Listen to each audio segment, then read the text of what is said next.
So yan mga idol, welcome to my YouTube channel, Panuli Official. So tayo namamasada ng tricycle sa oras na ito.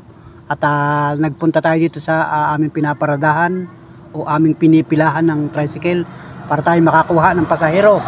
So mga Panuli friends, at inabutan natin dito itong isang babae na nakaupo dito at binabantayan niya yung pusa.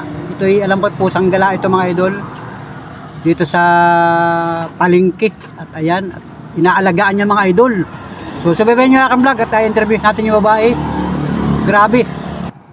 Ayan, at nagmagandang loob siya na bigyan ng pagkain itong pusa na at tingin ko'y nangihina mga idol. So let's see mga idol.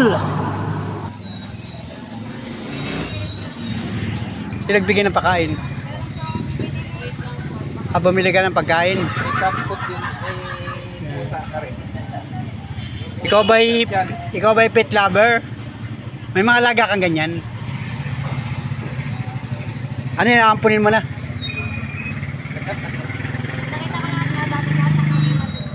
So ayan mga idol, at yung pusa pala ay nasa kalsada kanina ay napansin ng babae na masasagasaan at nanghihina. So itinabi niya dito sa lugar na ito at kanyang pinakakain. Nanghihina na siya, no? Sakit siya.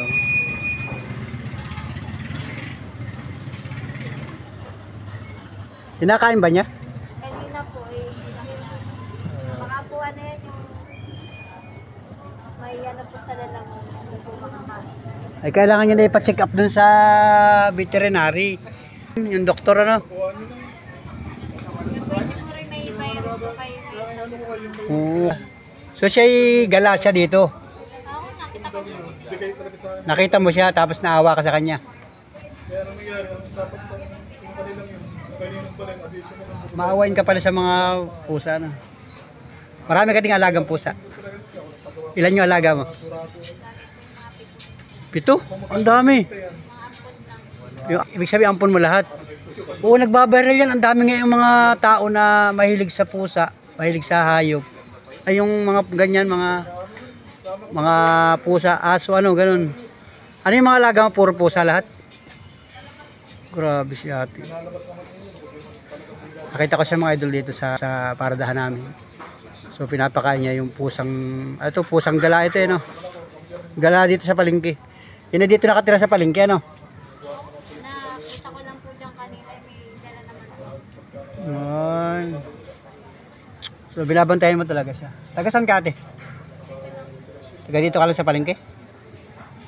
May binibili lang po kanina. May binibili ka lang dyan. May kasama ka dito? Susulo ka lang. Talagang binabantayan mo siya, no? Kawawa naman yung pusa. Ano bang tawag mo sa ganyan, mga pusa? Baby, gano'n. Parang baby.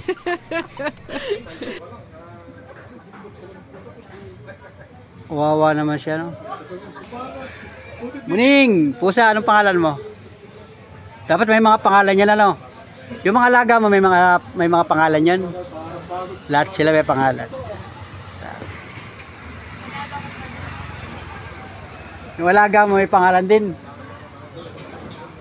So ayun nga mga idol, at habang tayo nakaparada dito, yung ating tricycle ay nakaparada dito sapagkat nag-aantay tayo ng dadating na pasahero. Ay ito nga si ate, at napansin natin dito na nakaupo siya na nagsusulo. Katabi yung pusa.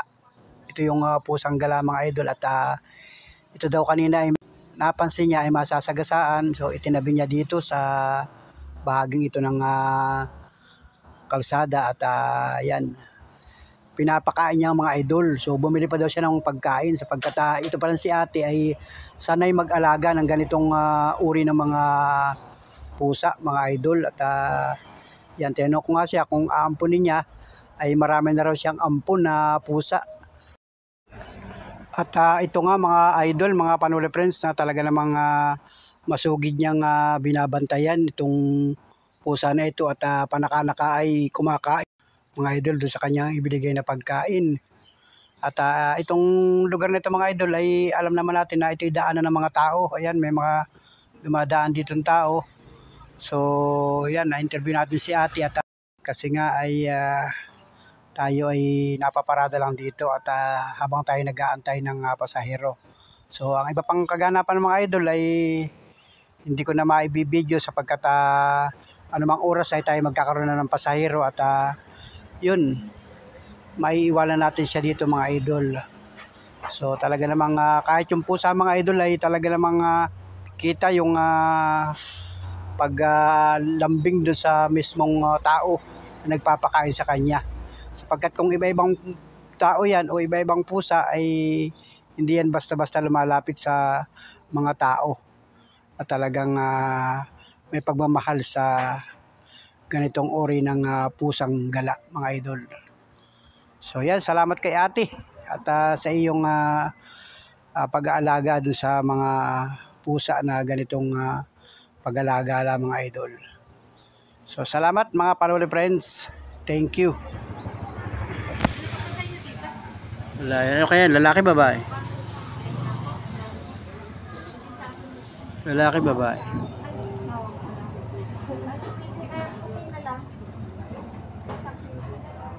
Ano nasa paa niya?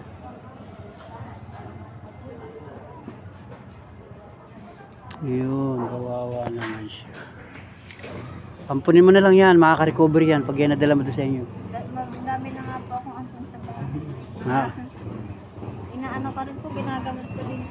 Marunong ka maggamot? Ginagamot ko, pinapabet ko po yung magkano po nagagastos.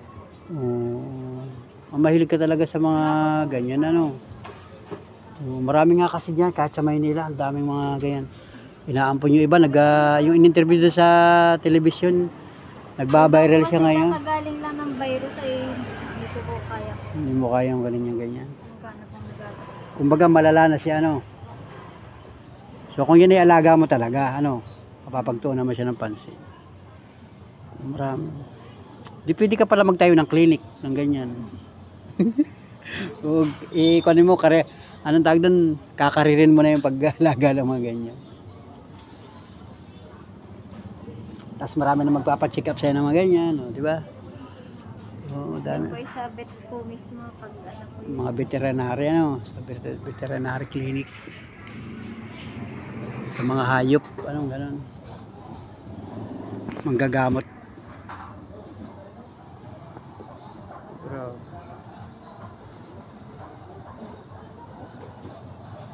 Ano, tahimik lang siya, oh.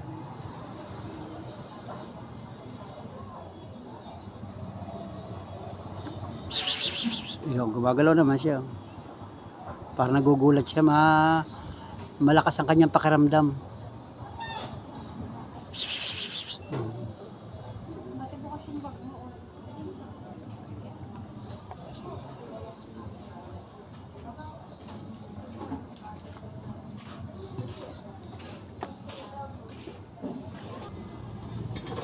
Wala.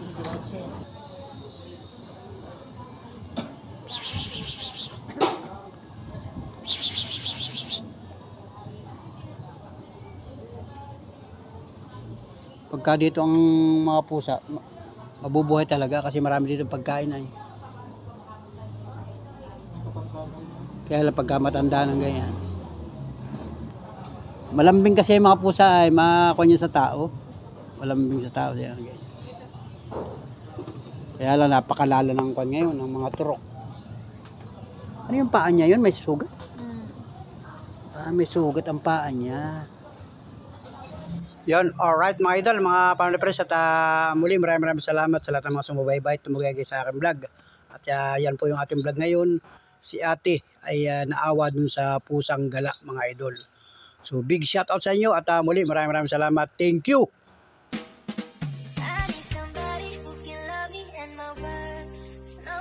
Perfect, but I hope you see my worth. 'Cause it's only you, nobody knew I put you first. And for you, girl, I swear